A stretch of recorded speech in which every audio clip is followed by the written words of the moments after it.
Manusia boleh saja merasa bangga karena dipilih oleh Allah Subhanahu wa Ta'ala sebagai khalifah atau pemimpin di muka bumi, bahkan keutamaan ini melebihi apa yang diberikan kepada para malaikat dan setan yang lebih dahulu taat dan berbakti kepada Allah Ta'ala.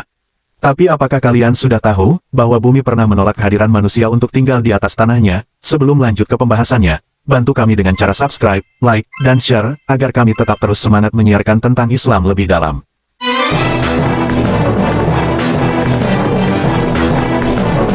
Kisah ini dimulai saat Allah Subhanahu wa Ta'ala akan menciptakan Nabi Adam alaihissalam. Sebelumnya Allah Ta'ala mengabarkan kepada bumi bahwa Allah Ta'ala akan mengambil tanahnya di sana. Hai bumi, aku akan ciptakan manusia dari saripatimu.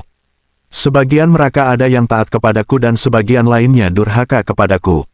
Siapa yang taat kepadaku maka akan aku masukkan dia ke dalam sorgaku, dan siapa yang durhaka kepadaku akan aku masukkan dia ke dalam nerakaku. Mendengar hal tersebut bumi diliputi kecemasan serta kekhawatiran, begitu pula dengan para malaikat, sehingga mereka pun mempertanyakan keputusan Allah Ta'ala, mengapa engkau hendak menjadikan khalifah di bumi itu, orang yang akan membuat kerusakan padanya dan menumpahkan darah, padahal kami senantiasa bertasbih dengan memuji engkau dan menyucikan engkau. Allah Ta'ala berfirman, sesungguhnya aku mengetahui apa yang tidak kamu ketahui. Quran Surat Al-Baqarah 2 ayat 30.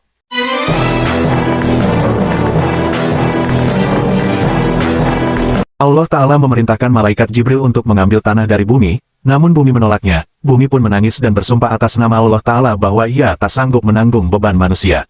Bumi pun berkata kepada malaikat Jibril, demi Allah, aku berlindung kepadamu dari utusanmu, agar engkau tidak mengambil sebagian dari kami jika nantinya akan menjadi penghuni neraka. Mendengar hal itu malaikat Jibril pun tak kuasa mengambil apapun dari bumi, lalu kembali kepada Allah dan menceritakan alasan bumi yang bersumpah dengan keagungan Allah, bahwa ia tak memiliki kesanggupan untuk menanggung asapnya. Allah Subhanahu wa Ta'ala memerintahkan dua sekaligus malaikatnya yaitu malaikat Mikail dan malaikat Israfil untuk mengambil tanah dari bumi. Namun kembali lagi bumi menangis dan bersumpah atas keagungan Allah Ta'ala, sehingga dua malaikat itu pun kembali menghadap Allah dan menceritakan hal serupa seperti yang diutarakan malaikat Jibril. Dan Allah Ta'ala kembali mengutus malaikat Israel, malaikat maut, untuk mengambil tanah yang ada di bumi.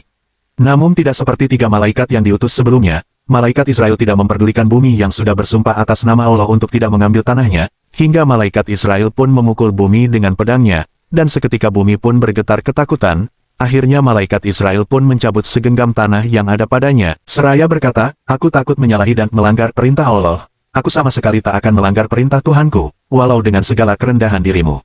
Setelah malaikat Israel mencabut paksa tanah dari bumi, maka bumi pun menangis karena telah kehilangan bagian dari tanahnya. Kemudian Allah berfirman kepada bumi, sesungguhnya kelak akan aku kembalikan kepadamu apa yang aku ambil darimu itu. Dari bumi, tanah kami jadikan kamu dan kepadanya kami akan kembalikan kamu dan daripadanya kami akan keluarkan kamu pada kali yang lain. Quran Surat Toha ayat 55. Kemudian, malaikat Israel membawa tanah itu dibawa menghadap Allah. Karena kesanggupan malaikat Israel yang mampu mengambil tanah dari bumi sebagai dasar diciptakannya makhluk yang namanya manusia, maka sejak saat itu Allah Subhanahu wa Ta'ala memerintahkan untuk mencabut nyawa-nyawa manusia untuk mengembalikan apa yang diambilnya dari bumi. Ternyata, ketakutan bumi terhadap manusia yang membuat kerusakan sudah terbukti adanya. Jangan lupa subscribe,